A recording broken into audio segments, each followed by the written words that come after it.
नमस्कार दोस्तों, जय हिंद जय भारत।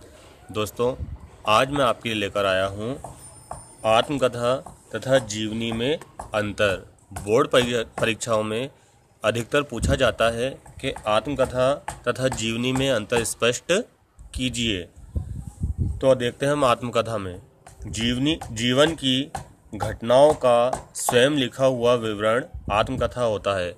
अर्थात इसमें अपने जीवन की घटनाओं को लेखक स्वयं अपने हाथों से लिखता है, प्रस्तुत करता है।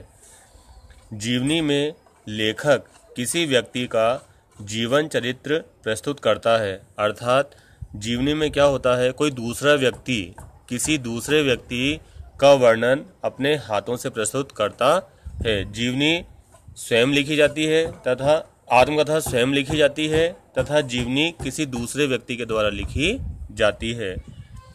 आत्मकथा में पूरी ईमानदारी के साथ स्वयं का आत्मचित्रण करना होता है।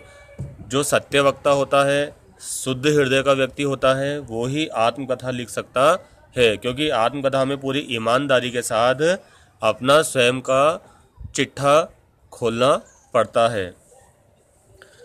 इसमें व्यक्ति के व्यक्तित्व, कृतित्व तथा उसकी उपलब्धियों का वर्णन रहता है। अर्थात जीवनी में क्या होता है, व्यक्ति के व्यक्तित्व अर्थात कहाँ पला बढ़ा, कहाँ शिक्षा ली उसने, कौन कौन सी उसने रचनाएं लिखी हैं तथा उसकी उपलब्धियों का वर्णन होता है। अर्थात उसे भारत सरकार ने कौन कौन से पुरस्कार दिए हैं।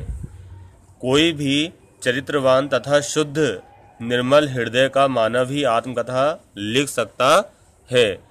कोई शुद्ध हृदय का व्यक्ति होगा, चरित्रवान होगा, वो ही व्यक्ति आत्मकथा लिख सकता है। जीवनी किसी महापुरुष की ही लिखी जाती है। आत्मकथा कोई भी लिख सकता है, जबकि जीवनी किसी महापुरुष की ही लिखी जाती है, जिसने अपनी कृतियां लिखी हैं, जिसे भारत सरकार ने कोई रचनाओं के लिए पुरस्कार दिया है। आत्मकथा में लेखक अपने बीते हुए जीवन का वर्णन करता है। यानी कि आत्मकथा में क्या होता है, लेखक जो होता है अपने बीते हुए जीवन का सिंहावलोकन करता है।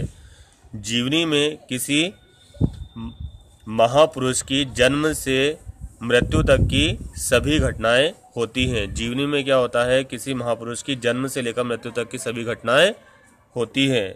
आत्मकथा का रूप बड़ा होता है, जीवनी का रूप थोड़ा छोटा होता है।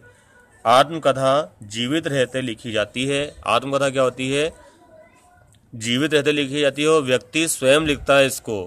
जो रचनाकार होता है उसको वो स्वयं लिखता है।